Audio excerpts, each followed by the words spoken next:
भगवान विष्णू यांच्यातील संवादांचा सविस्तर आणि कथात्मक दृष्टिकोनातून विचार केला जातो। या कथेत देवी लक्ष्मीच्या मनातील व्यथांचे आणि भगवान विष्णूच्या प्रेमाचे चित्रण केले आहे। नमस्कार। एकदा सूर्यपुत्र रेवंत, जो अतिशय सुंदर, देखणा आणि प्रचंड तेजस्वी होता, तो आपल्या सुंदर घोड्यावर स्वार होऊन भगवान विष्णूच्या निवासस्थानी असलेल्या वैकुंठ लोकात गेला।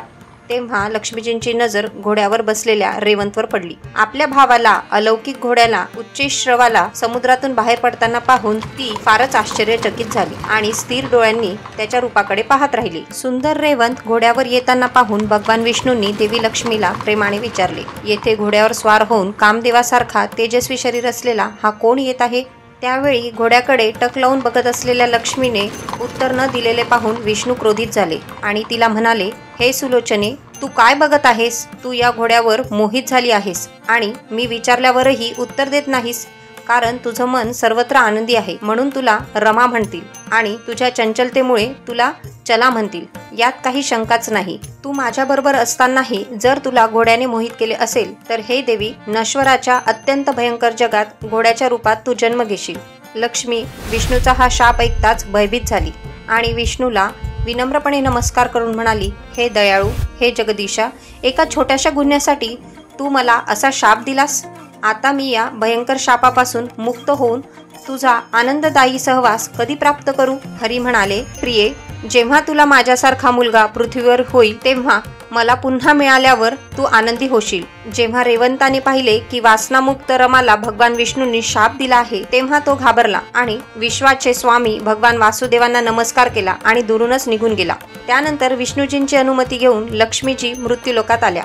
प्राचीन काळी ज्या ठिकाणी सुपर्णाक्षाच्या उत्तर दिशेला यमुना तमसा नद्यांच्या संगमावर सूर्याच्या पत्नीने कठोर तपश्चर्या केली होती, वड्राच्या रूपात लक्ष्मीजी पटकन तिथे पोहोचल्या। तेथे राहून लक्ष्मीजींनी सर्व मनोकामना पूर्ण करणारी, त्रिशूळ धारण करणारी, 5 मुखे, 10 हात, गौरीच्या शरीराचा पृथ्वीचा भाग कापुरासारखा गौरवर्ण, निळा कंठ, 3 डोळे असलेले, सर्व इच्छा पूर्ण करणारी झाली।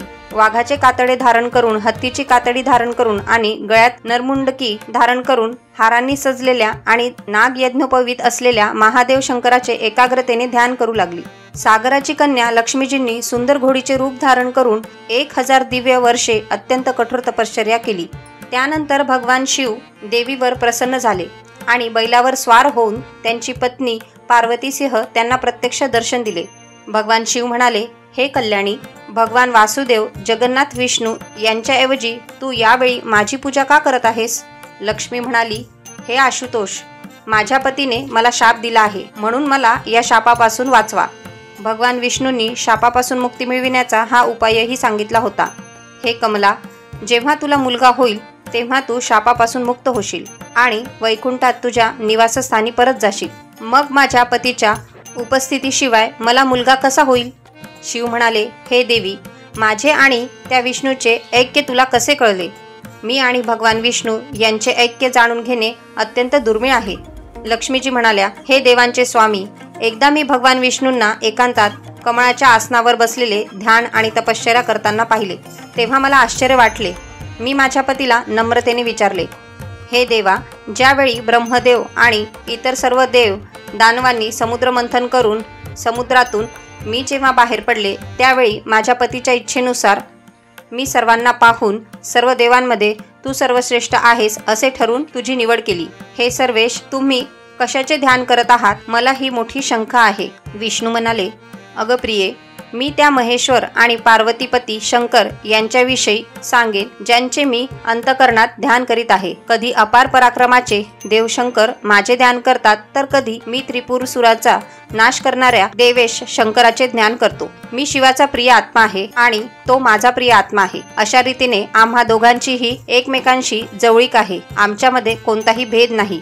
लक्ष्मीजींचे हे शब्द ऐकून भगवान शंकरांनी त्यांना गोड शब्दांनी आश्वासन केले आणि म्हणाले, हे पृथुश्रोणी, धीर धरा, तुझ्या तपश्चर्येने मी प्रसन्न झालो आहे। तू तुझ्या पतीला नक्कीच भेटशील, यात काही शंका नाही। ते भगवान जगदीश्वर माझ्या प्रेरणेने तुझी इच्छा पूर्ण करण्यासाठी येथे घोड्याच्या रूपात येतील। तुला नारायणासारखा पुत्र होईल, जो पृथ्वीवर राजा म्हणून पूज्य आहे आणि सर्व त्याला अभिवादन करतील। त्यानंतर शिव म्हणाले, अशा प्रकारे पुत्रप्राप्ती झाल्यावर तू त्यांच्या बरोबर वैकुंठात जाशील. हे देवी, तू तिथे त्यांची प्रिय बनशील. तुझा तो पुत्र एकवीर या नावाने जगात प्रसिद्धी मिळवेल. त्याच्याद्वारे पृथ्वीवर ह्या वंशाचा विस्तार होईल. पण धुंद होऊन नित्य निवासी देवी जगदंबेला तू विसरली आहेस आणि म्हणूनच तुला हे फळ मिळाले आहे. म्हणून हे सिंधू, त्या दोषाच्या निवारणासाठी तुम्ही अंतःकरणात वास करणाऱ्या परात्पर देवीचा आश्रय घ्यावा. जर तुमचे चित्त देवीला स्थिर झाले असते तर तुमचे लक्ष घोड्यावर का गेले असते? अशा प्रकारे देवीला वरदान दिल्यानंतर पर्वतांचे अधिपती भगवान शिव आपल्या पत्नीसह अंतर्धान पावले. सुंदर अशी लक्ष्मी तिथेच राहिली आणि भगवती जगदंबेच्या अत्यंत सुंदर कमळाच्या चरणांचे ध्यान करू लागली. आणि पती श्री हरी घोड्याच्या रूपात येण्याची वाट पाहत असताना ती पुन्हा त्यांची स्तुती करत राहिली. भगवान शिवांच्या सांगण्यावरून चित्ररूप हे विष्णूंना भेटले आणि शिवाने सांगितल्याप्रमाणे त्यांच्या वरदानाची माहिती दिली. तेथे पोहोचण्यास सांगितले, जेथे सिंधूची कन्या लक्ष्मी घोड्याच्या रूपात तपश्चर्या करत होती. विष्णूजीही त्या ठिकाणी पोहोचले. पती गोविंद यांना घोड्याच्या रूपात पाहून लक्ष्मीने त्यांना ओळखले आणि साध्वी विस्मयकारक नजरेने त्यांच्याकडे पाहत राहिली. यमुना आणि तमसा नद्यांच्या प्रसिद्ध पवित्र संगमावर वासनेवर मात केलेले दोन भगवान भेटले. अशा प्रकारे देवी दुर्गा, जी भगवान विष्णूंना अत्यंत प्रिय होती, ती गरोदर राहिली आणि तिने सर्व गुणांनी युक्त अशा सुंदर पुत्राला जन्म दिला. भगवान विष्णू हसले. लक्ष्मीजी म्हणाल्या, आता तुम्ही तुमचे हे अश्वरूप सोडा, पूर्वीप्रमाणे शरीर धारण करा. तेव्हा विष्णू म्हणाले, आपण दोघेही आपले दिव्य शरीर धारण करून आपल्या वैकुंठ स्थळी जाऊ आणि तुझ्यापासून जन्मलेला हा कुमार इथेच राहणार. वैकुंठाला निघू इच्छिणाऱ्या भगवान विष्णूंना लक्ष्मीजी म्हणाल्या, हे नाथ, मी या मुलाला सोडू शकत नाही, म्हणून त्याला सोबत घेऊन जाऊया. हे प्रभू, माझा हा पुत्र जो माझ्या प्राणासारखा प्रिय आहे, तुझ्यासारखा तेजस्वी आहे, मधुसूदन यासह आम्ही दोघे वैकुंठाला जाऊ. हरी म्हणाले, या पृथ्वीवर ययातीचा पुत्र तुर्वसू नावाचा प्रसिद्ध राजा आहे. त्यांच्या वडिलांनी त्यांना हरिवर्मा हे लोकप्रिय नाव दिले होते. सध्या पुत्रप्राप्तीची इच्छा असलेला तो राजा एका पवित्र तीर्थक्षेत्रात तपश्चर्या करीत होता. तपश्चर्या करून 100 वर्ष उलटली आहेत. हे कमलनयना, त्याच्यासाठीच मी हा पुत्र घडवला आहे. हे देवी, मी राजाकडे जाऊन लगेच त्याला पाठवीन. हे प्रिये, ज्या राजाला पुत्रप्राप्तीची इच्छा आहे त्यांना मी हा पुत्र देईन आणि ते या मुलाला घेऊन त्यांच्या घरी जातील. मुलाच्या सुरक्षेची व्यवस्था करून विष्णू आणि लक्ष्मी विमानात बसून आपल्या वैकुंठात आल्या. तर आज आपण हरिवर्मा याच्या तपश्चर्येला प्रसन्न होऊन पुत्रप्राप्तीसाठी विष्णू आणि लक्ष्मी यांनी रचलेल्या अश्वरूपी लीलेची कथा आपण बघितली. तर आज आपण इथेच थांबूया. धन्यवाद.